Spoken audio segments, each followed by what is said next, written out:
Bom dia, pessoal. Vamos dar continuidade às nossas videoaulas, certo?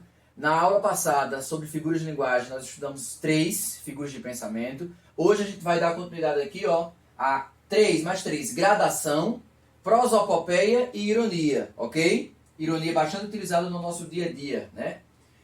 Pessoal, gradação, vamos lá. Olha só, uma figura de linguagem bem simples, bastante tranquila de compreender.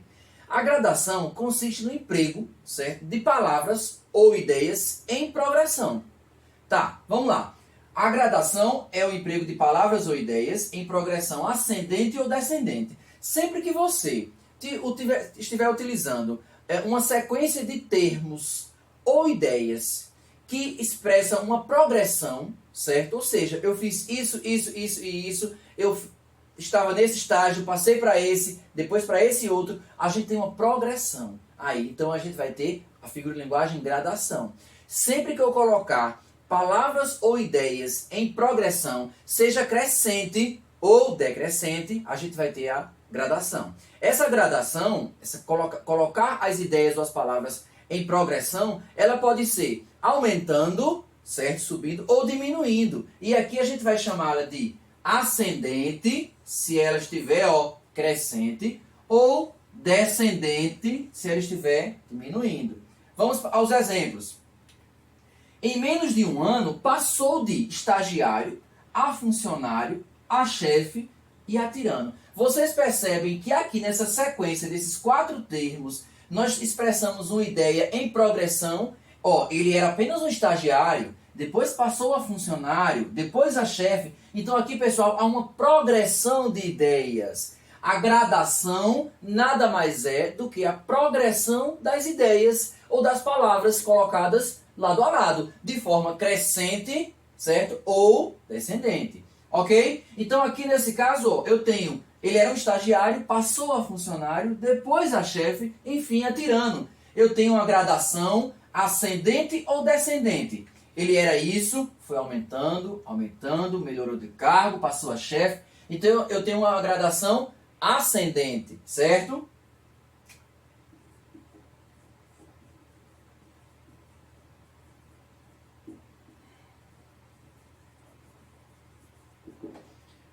Se aqui as ideias fossem colocadas lado a lado, mas não em sentido crescente, em sentido decrescente, aí a gente teria uma gradação descendente, ok, pessoal? Vamos lá. Segundo exemplo. Ela berrou, gritou, falou, sussurrou e murmurou. Ou seja, pessoal, prestem atenção aqui. Aqui também tem uma sequência de ideias. É uma gradação, ok. Mas aqui eu estou falando de modo que a gente entenda que ela teve uma ascensão. Essa progressão de ideias foi crescendo ou foi diminuindo, afracando? Foi diminuindo. Ela berrou, gritou, falou, sussurrou, murmurou. Ou seja, aqui a gente tem uma gradação, mas não é ascendente crescendo, é descendente diminuindo, ok?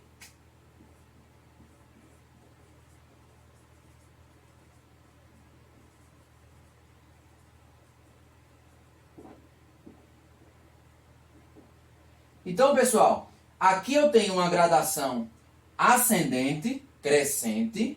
Aqui eu tenho uma gradação descendente, ok? Certo? Então, pessoal, gradação, que figura de linguagem é essa, professor? Figura de linguagem em que colocamos as palavras ou as ideias em progressão. Essa progressão pode ser crescente, aumentando, ou diminuindo. Se ela for aumentando, nós teremos uma gradação ascendente. Mas se ela for diminuindo, descendente, certo? Se for decaindo, descendente. Nesse primeiro exemplo, por que ascendente? Porque ele era um estagiário, passou a funcionário, depois se tornou chefe, ou seja, ele está crescente.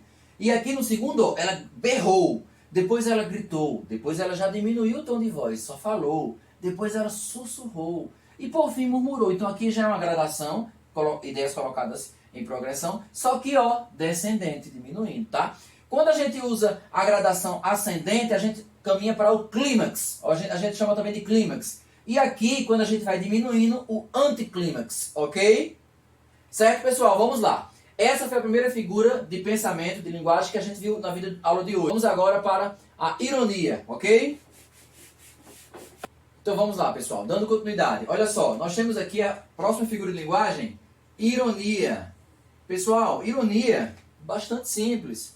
Toda vez que nós utilizarmos palavras com sentido contrário ao seu original, nós estamos diante de uma ironia.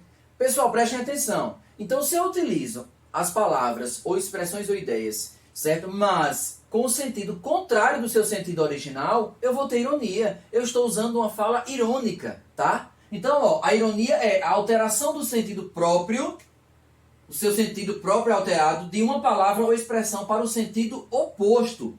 Toda vez que eu utilizar uma palavra ou expressão ou conjunto de palavras com ideia oposta, ou seja, com sentido oposto ao que ela realmente significa, eu vou estar diante de uma ironia. Sempre, certo? Vamos ao exemplo aqui. Bela coisa você fez, meu filho. Conseguiu tirar nota baixa em todas as matérias. Acho que vocês percebem que ela não está parabenizando de fato. As palavras aqui, bela coisa você fez, está sendo utilizada, pessoal, com o sentido contrário do que ela realmente exprime. Por exemplo, se a gente fosse utilizar bela coisa você fez, qual é o sentido dessa construção, dessa frase? Ou seja, que você fez uma coisa bem feita, parabéns. Mas aqui ela não está sendo utilizada com o sentido original. Ela está sendo utilizada com o sentido oposto. Bela coisa você fez, meu filho. Conseguiu tirar nota baixa em todas as matérias. Ou seja, há uma ironia aqui. Ela utilizou as palavras fora do seu sentido original, com uma oposição, sentido oposto, para ironizar, certo? Sempre lembrar, quando eu utilizar as palavras ou expressões fora do seu sentido próprio, certo? Ou seja, com sentido oposto, eu vou estar diante da ironia, pessoal. Essa é bastante simples, tá? Um ponto importante é o seguinte, muitas palavras a gente aprende às vezes na educação básica, aprende na escola, nos cursos, por um nome. A gente chama, por exemplo, uma figura de linguagem de determinado nome. Só que nós já estudamos isso em uma videoaula, nós temos os sinônimos.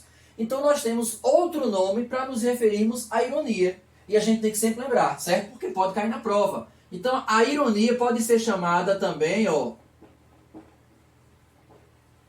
antífrase, tá? Sempre lembrar, antífrase. Lembra da videoaula passada que eu falei sobre a figura de palavra comparação? Quando a gente compara uma palavra com a outra, certo? A comparação pode ser chamada também de símile, certo? Sempre lembrar, ok? Então aqui a ironia, ela também tem esse nome, antífrase. Então se eu coloco numa prova e você responde a alternativa que tem lá, você vai escrever, bota ironia, a figura de linguagem presente na questão é ironia, professor. Está correto. Se você coloca antífrase, também está correto, porque são dois nomes para representar a mesma figura, ok, pessoal? Ironia ou antífrase.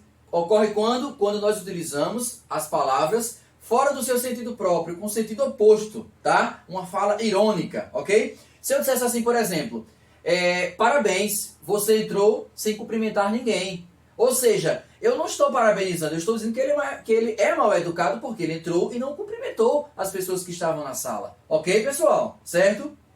Quando um aluno entra na sala e não dá bom dia, aí a gente fala assim, bom dia, para você também. Isso tem uma ironia, certo? Por quê? Porque a falta da fala dele, a gente está tentando mostrar que ele está sendo mal educado. Certo, pessoal? Então, essa é a figura de linguagem ironia. Vamos para a próxima? Prosopopeia. Eita, professor, que nome estranho, pelo amor de Deus. Olha só, pessoal, bastante simples. Ó, pessoal, dando continuidade, vamos lá. Prosopopeia, pessoal, prestem atenção aqui. Essa figura de linguagem, prosopopeia, ocorre quando? Quando emprestamos ação, voz ou sentimentos humanos, certo? Nossos, a seres inanimados, irracionais ou imaginários. Como assim, professor? Pessoal, quando nós pegamos nossas sensações, nossos sentimentos, nossas ações, nossa voz, por exemplo, e emprestamos para um ser que não tem vida, ou seja, para um ser inanimado, ou seja, um objeto, por exemplo, que não tem vida, um ser irracional, certo? Ou imaginário, a gente está diante da prosopopeia, tá? Então, sempre que a gente pegar, por exemplo, uma sensação nossa do ser humano, nós temos aí chorar. A gente sabe que chorar, quem chora, obviamente, somos nós os seres humanos. Mas quando eu pego esse verbo chorar, essa palavra, esse sentimento chorar, e empresto a um ser que não tem vida, inanimado, certo?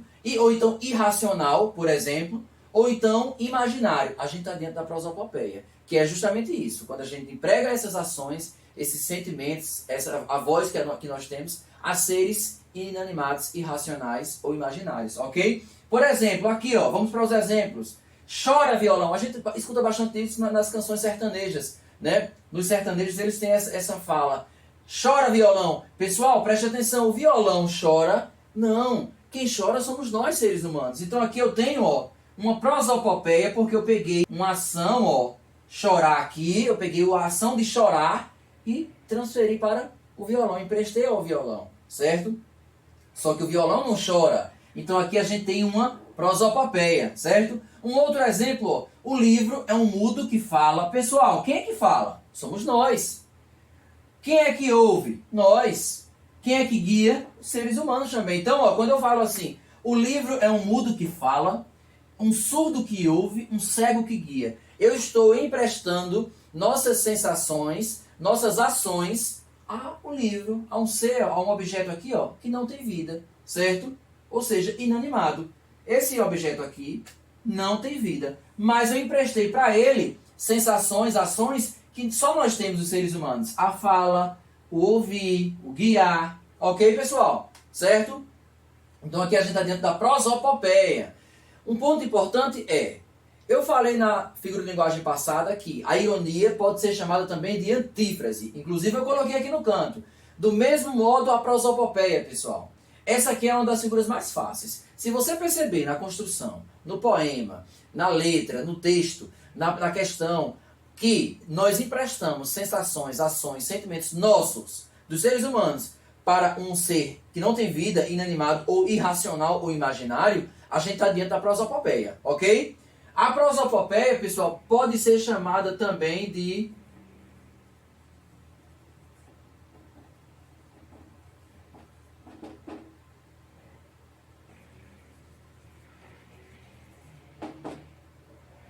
Sempre lembrar, a prosopopeia pode ser chamada de personificação ou animismo, ok, pessoal? Tranquilo? Então, ó, resumindo a nossa videoaula de hoje, as 3 figuras de linguagem, as 3 figuras de pensamento que nós vimos hoje.